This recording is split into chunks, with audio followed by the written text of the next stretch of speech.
সালাতু সালাম গো আমার দরুদ সালাম গো আমার কোয় নবী মুস্তাফায়।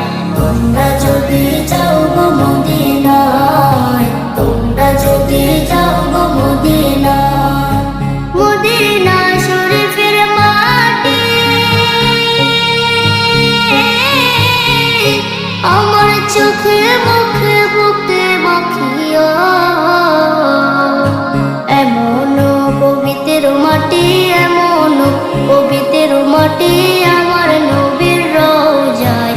তোমরা যদি যাও গো মদিনায়, তোমরা যদি যাও গো মদিনায়। ইয়া রাসূলুল্লাহ ইয়া হাবিবাল্লাহ, ইয়া রাসূলুল্লাহ ইয়া হাবিবাল্লাহ। মদিনা শরীফের মাঝে বেহেশতের বাগান আছে, সেই বাগানে শুয়ে আছেন সেই